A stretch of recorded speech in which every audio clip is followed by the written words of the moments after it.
my name is Mizu and welcome to Mizu's K-Drama Corner. I'm reviewing episode 7 and 8 of Arthdal Chronicles today.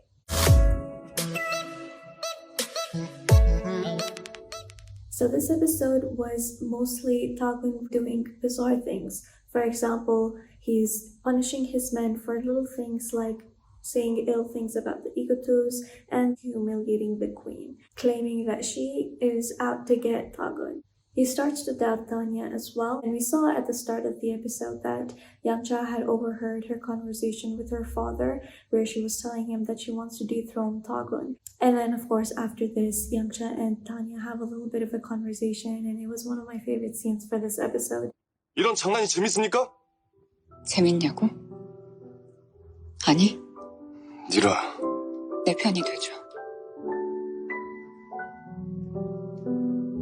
And the reason Tagon targeted Taealha was because he planted a spy actually with Taealha's servants. He also told him that Saya was actually an imposter, so right away he orders Saya to come back, and he appoints a new general for the Arthdal army. While he was away, Saya teams up with Eunseum and they form an alliance. Eunseum because of course he can't win against the Iron Swords, and Saya because he already lost once with the Momo Tribe, so he's not confident anymore and he knows he's no longer the successor for Arthdal. For Eunseum now, the struggle is to find somebody who can make Iron Swords, and there's apparently this meteorite or this block of rock that's inside the water, deep inside the ocean, and he can't get to it. A normal person cannot get to it because they cannot survive in the water for that long. However, he meets Karat, who is a person from the Momo Tribe, and he ends up helping him out, so everything works out for Eunseum. Meanwhile, when Sayak returns back, he teams up with the queen. And what's really funny is he says that Ark can have the throne, he just wants to marry Tanya. Which is funny because, dude, she's just not into you. 타곤을 치고 아록을 왕으로 올려 타냐와 혼인하겠어요.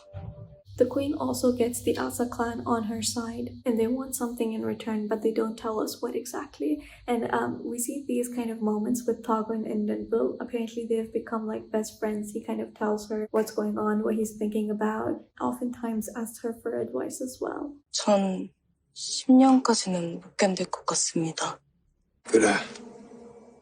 이젠 나도 참지 못할 것 같구나. And I just want to mention, Nunbyeol is stealing the show. Her fight scenes towards the end of episode 7 were top-notch. Those were shot very well. So the next episode is where the rebellion begins. I don't have much to say about this. It was a very action-packed kind of an episode. We see also at the end that Tagon already knew that there would be some kind of a pushback, and he only pretended to be making these bizarre decisions. But what I would have liked if they didn't show him to have these conversations with the queen and with Nunbyeol, where he said that I'm just pretending to have lost it. I'm actually all good and I actually know what's going on. So if they kind of removed that from the scene, it would have been something that would have had a lot more impact, in my opinion. So a few scenes from this episode that I want to talk about is number 1. Eunseum throws the stone as part of his attack. He knows he's low on swords. He knows that rock is very big and very difficult to break, so he's like, let's use this as an attack. And then of course he finds out who the spy is as well, which is good for him. Then there's this small scene between the queen and the king towards the end of the episode where the queen is being really vulnerable and they're both talking, and it's a very heartwarming scene. Taealha and Tagon have been my favorite ship in Arthdal season 1. So it's really heartbreaking in the sense that they no longer trust each other, but it's also really heartwarming when I see these type of cute interactions between them. 난 널 위해 목숨을 내던질 수는 있어도 어떻게 해도 너의 일부가 될 수는 없는 사람이야. 그런 거라면 날 왕으로 만들지 말았어야지. So now that the rebellion has started, we see Saya's dominant side. Again, he's not very good, of course, at these things. I mean, a rebellion is a big thing, and I would expect him to have a plan B, plan C, and plan D, but we don't see it so far. And I think this is the first time we're seeing him in this manner, so I really wanted to point out this. 나 총군자사야! 그 악을 베리려! And the last thing, I will appreciate Tanya's beauty. You know, the entire sequence where she was doing her dance, there was just this one moment of her. I'm gonna just insert like a clip here because, wow.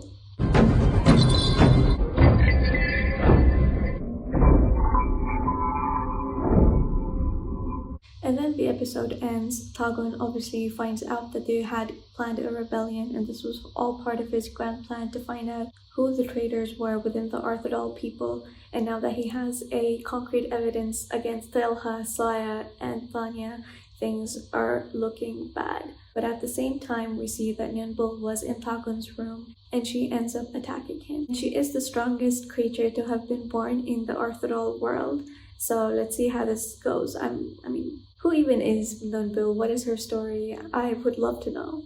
That's all I have for this week's episode. We have just 2 weeks left, 4 more episodes to go. Let me know if you're looking forward to a season 3 or if things are looking a little shaky to you.